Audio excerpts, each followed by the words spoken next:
Hi అండి, అందరికీ నమస్కారం. Welcome back to our channel. ఈ రోజున వచ్చేసి మన తెలంగాణ రాష్ట్రంలో రైతు భరోసా ఎప్పటి నుంచి వస్తాయనేది చాలామంది రైతు సోదరులు అయితే ఎదురు చూస్తున్నారు కదా. సో ఈ రైతు భరోసా ఎప్పటి నుంచి వస్తాయనేది దీని గురించి అయితే మనమైతే ఈ వీడియోలో అయితే పూర్తి సమాచారం అయితే తెలుసుకుందామండి.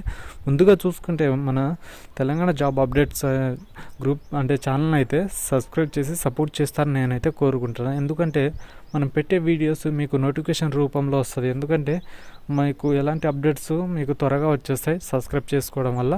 అందుకనే ముందుగా మన ఛానల్ అయితే సబ్స్క్రైబ్ అయితే చేసుకోండి. ఇక మనం అప్డేట్స్లోకి వెళ్తే రైతు భరోసా ఎప్పటి నుంచి వస్తాయన్నట్టుగా మన రాష్ట్ర ప్రభుత్వం చెప్తుంది కదండి. సో ఈ రైతు భరోసా ఎప్పటి నుంచి వస్తాయనేది దీని గురించి అయితే మనం మాట్లాడుకుందాం.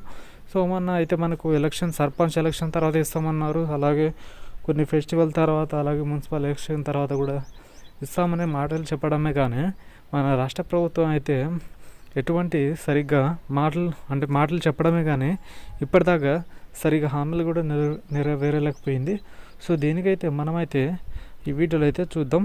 సో మనకి ఏమంటున్నారంటే మొత్తానికి ఈ రైతు భరోసా అయితే మనకు ఈ మార్చి నెల ఉంది కదా, ఈ మొదటి వారం లేదా రెండో వారంలో అయితే రైతు భరోసా ఇస్తామని చెప్తున్నారు. కానీ మనకైతే పూర్తి సమాచారం అయితే ఇంకా అందలేదండి. మనకి మొత్తానికి చూసుకుంటే ఈ వారం లేదా రెండో వారంలో అయితే వచ్చే సూచనలు అయితే ఉన్నాయన్నట్టుగా తెలుస్తుంది.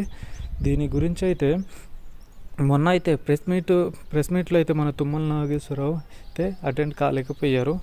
అందుకనే మనకైతే క్లారిటీ అప్డేట్స్ అనేవి తెలియట్లేదు. అందుకనే మనం చూసుకుందాం. నెక్స్ట్ మనకు ఈ అప్డేట్ వస్తుంది, దానికైతే మనమైతే మన వీడియోలో అయితే చర్చించుకుందాం. Okay friends, thank you for watching. జై హింద్.